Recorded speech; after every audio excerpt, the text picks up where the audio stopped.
Parlem d'habitatge.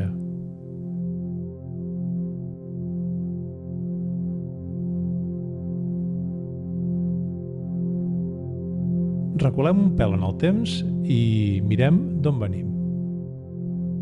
Ens situem en el període entre 1998 i 2007. És el moment de la bombolla immobiliària. El preu de la vivenda s'havia multiplicat per 3. O sigui, havia pujat un 300% al seu valor.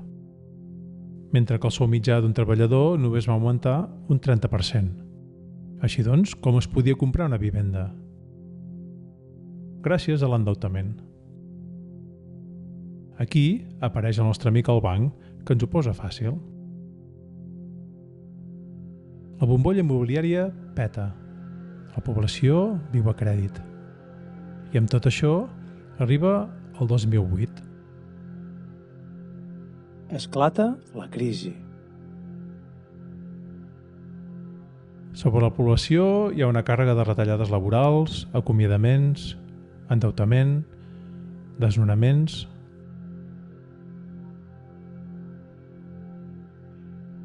I què va suposar això per Salt? 1.000 habitatges buits. O sigui, gent sense casa i cases sense gent.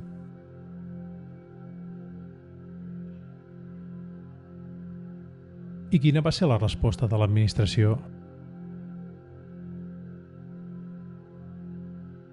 Cero patatero. Bé, pitjor encara. La resposta va ser en negatiu. Amb aquestes que el govern municipal se li acut una brillant idea.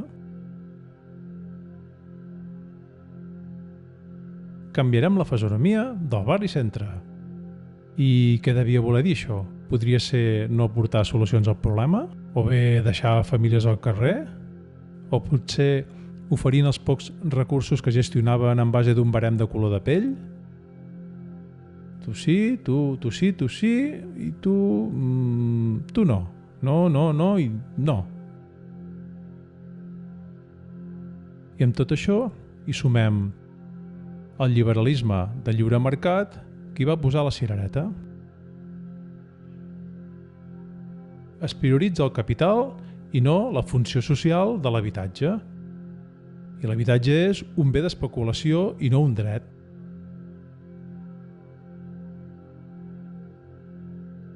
És realment un panorama desolador. Així doncs, si no hi ha resposta de l'administració, què continuem tenint? Més gent sense casa i més cases sense gent. I què fa aquesta gent? Doncs malviuen, es reallotgen en pisos de familiars o amics o ocupen irregularment habitatges buits. I ocupen i ocupen. Clar que ocupen. Els han fet fora de casa seva. Sovint amb família a càrrec. El treball és escàs i precari. Tenim retallades socials i de drets. I les administracions del moment no aporten solucions al problema. I aquí cal sumar-hi els mafiosos que se n'aprofiten i agreugen la situació. Fem ratlla en aquest període i ens situem en el 2015. Són les eleccions municipals. IPSCUP entra a la regidoria d'habitatge i s'aconsegueix revertir la situació. En aquesta gràfica veiem el nombre d'habitatges buits a Salt. Al novembre de 2014 n'hi havia 957. Al febrer de 2019, 396. S'ha reduït més d'un 50% el nombre d'habitatges buits. I com s'ha aconseguit regularitzar aquests 561 habitatges? Es crea la Mesa Local d'Emergència i s'enforteix el lligam amb la Generalitat per donar resposta als casos més urgents i vulnerables. En aquesta gràfica veiem l'atenció dels casos urgents i vulnerables.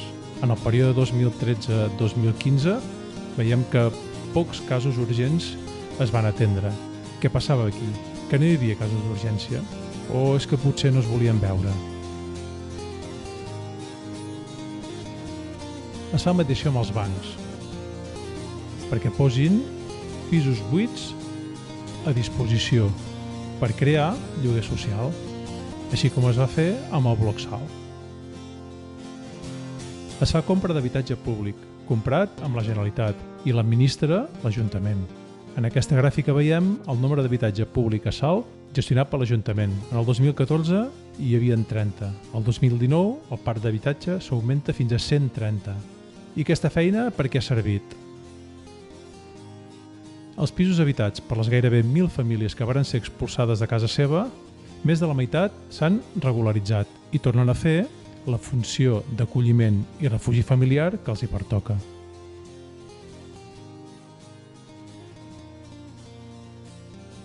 I després de tot això, què tenim? La situació econòmica no millora. No hi ha mercat de lloguer i el que hi ha és car o amb unes condicions massa exigents pel perfil de població que tenim. La legalitat va a favor del poder. El 2017 el Tribunal Constitucional tomba les lleis que són d'habitatge.